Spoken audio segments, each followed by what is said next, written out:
Halo teman-teman, assalamualaikum warahmatullahi wabarakatuh. Ketemu lagi di channel Rumah Usaha Kuliner bareng saya, Mas Ridho ya. Oke, di video kali ini memang lama banget aku nggak pernah bahas seputar coffee shop, cafe, angkringan maupun kedai kopi ya teman-teman. Nah, alhamdulillah di video kali ini aku berkesempatan lagi. Ini kebetulan di tahun 2026 ini aku merintis lagi ya. Dari yang mungkin kalian ngikuti aku video sebelumnya, kalian cek aja bagaimana warungku dulu ya, tempat jualanku dulu masih awal ngerintis, dan alhamdulillah sekarang sudah punya tempat kayak gitu ya. Nah, alhamdulillah teman-teman, di kali ini aku akan bahas bagaimana proses awal, karena ini juga memang kedepannya mau tak bangun kafe di sini ya. Ini jadi kafe ini memanfaatkan teras rumah ya. Jadi apa saja yang perlu disiapkan. Jadi kalian tonton sampai akhir bagaimana pengalamanku selama ini membawaku sejauh ini. Kalau teman-teman sudah memutuskan untuk terjun ke dunia usaha ya, utamanya ini kuliner ya, karena pengalamanku dari dulu sambil lalu aku dulu masih ngajar sampai memutuskan resign dari pendidikan, dari karyawan menjadi guru, sampai akhirnya aku memberanikan diri berhenti dan memulai usaha di bidang F&B atau kuliner ya. Yang pertama, mungkin sebelum pembahasan lebih panjang, yang pertama itu memang mental teman-teman. Mental gimana maksudnya Mas? Jadi mental itu kalian harus benar-benar punya mental petarung ya. Artinya petarung gini teman-teman, sampean tidak bisa sedikit-sedikit minta tolong, sedikit-sedikit ngeluh, sedikit-sedikit banyak lagi lah alasan ininya kayak gitu. Kalau pengalamanku pribadi, contoh ini ya, yang membuat orang ini kadang bingung mau melangkah, kadang dia sendiri itu mana dulu yang harus dilakukan atau ditindaklanjuti atau dikerjakan. Terkadang dia sudah tahu, tapi skill tidak mumpuni ya, terus terang itu. Karena tidak menutup kemungkinan teman-teman, kalau teman-teman contoh ya, aku nih jadi ini praktek langsung aja teman-teman. Contoh, gelap ya.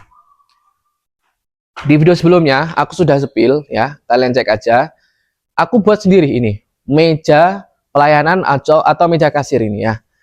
Yang jelas kalau kita pesen ini bisa sampai 5 jutaan nih teman-teman, meskipun kayak gini.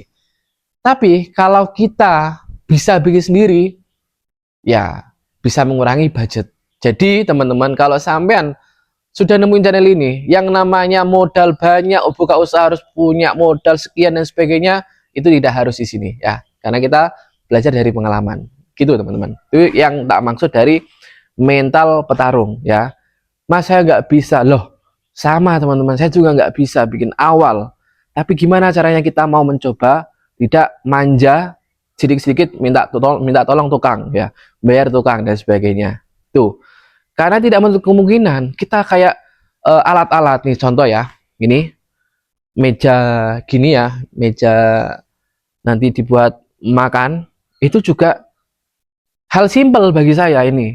Ini kalau kita punya waktu ya, memang fokus di usaha, saya rasa teman-teman juga bisa. Ya, dulu saya bisanya cuma pakai bambu. Ya, kalian kalau ngikuti aku pasti tahu lah bagaimana mejaku dulu waktu kalau nggak salah itu jualan eh, angkringan ya, sate-satean. Itu dulu pakai bambu. Nggak apa-apa teman-teman. Terus agak meningkat lagi dari kayu, dan sekarang alhamdulillah aku menggunakan besi ini ya. Ya lah, ini mohon maaf berantakan karena memang lagi proses juga teman-teman ya. Ini bahannya besi lah ini. Nah, mas, aku alatnya nggak ada, nyicil teman-teman. Terus terang nih, tak sepil juga ini alat-alatku buat sesuatu. Ini lengkap, mulai dari alat las ini ya, tak sepilin aja ya. Semua sudah lengkap, maaf berantakannya. Alat motong, gerinda, bor, semua ada. Ya, apa semua apa itu langsung seketika punya semuanya, tidak ya, nyicil lah biar tidak terlalu banyak pengeluarannya. Tuh salah satu yang pondasi yang harus sampean rubah dulu mindsetnya. Tuh wes ya. Jadi nanti ketika sampean butuh ini, butuh itu, nggak bingung melangkahnya mau kemana. Mosok manggil ini tukang ini, nggak punya modal lagi. Mending modal itu sampean buat alat-alat, beli alat kayak gitu. Itulah prinsip saya kayak gitu ya, secara pengalamanku. Yang kemudian poin pertama di episode pertama, jadi nanti ini tak buat episode pertama dan ke depan aku akan buat episode-episode selanjutnya terkait preparean sampai ini benar-benar menjadi cafe. Jadi kalian jangan lupa follow akun ini untuk kita belajar bareng, berkembang bareng di channel ini ya.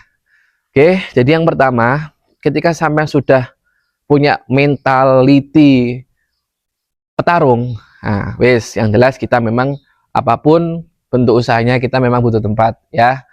Alhamdulillah teman-teman, saya sudah pernah jualan nyewa, ngemper, semua. Dan sampai sekarang, selain ini aku kebetulan juga ada usaha seblak. Kalian ikuti aja ya, cari aja di akun TikTok Nyeblak Mita Dewi, atau nanti tak taruh di deskripsi.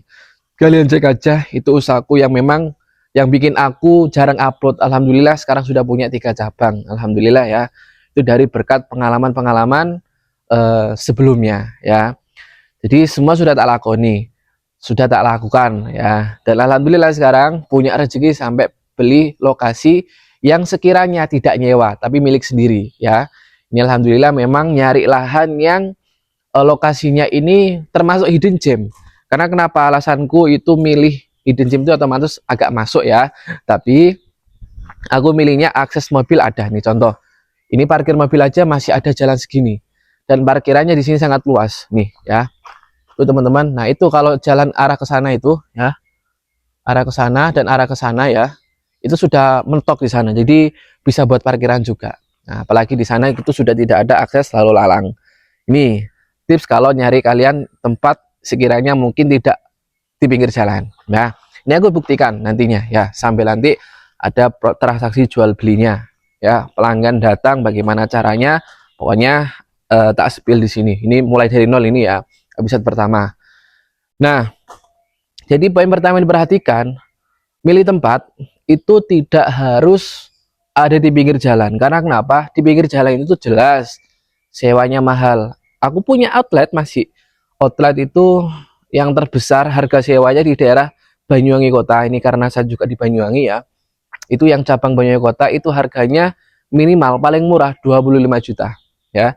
Dan itu tidak sedikit untuk kita yang masih pemula ya. Jadi bagaimana caranya? Ya sudah, kita belajar dari bawah. Kalian kalau ngikuti aku dari awal jelas, kalian tahu bagaimana aku buka warung kopi dulu ya, kedai kopi dulu. Itu masuk gang-gang malah teman-teman ya. Kalau kalian ngikuti, cek aja video-videoku yang lama. Itu karena apa ya? Kita apalagi zaman sekarang, secara nggak langsung kita sudah terbantu dengan adanya sosial media ya. Kalian bisa jualan apa, pengenalan diri dulu, branding. Kalau kalian sudah ketemu jalan nih, nanti pasti enak. Tapi aku nggak bahas di situ ya. Ini nanti ada konteks sendiri terkait dengan cara penjualan. Pertama, biar ada customer kembali datang dan gimana terus kembali. Itu ada sendiri pembahasannya. Biar tidak kesana sini ya. Tuh. Terus ketika sudah nemu tempat, oke, Mas aku udah punya tempat di depan rumah, misal ini aksesnya kayak gini, ini kayak gini kayak gini.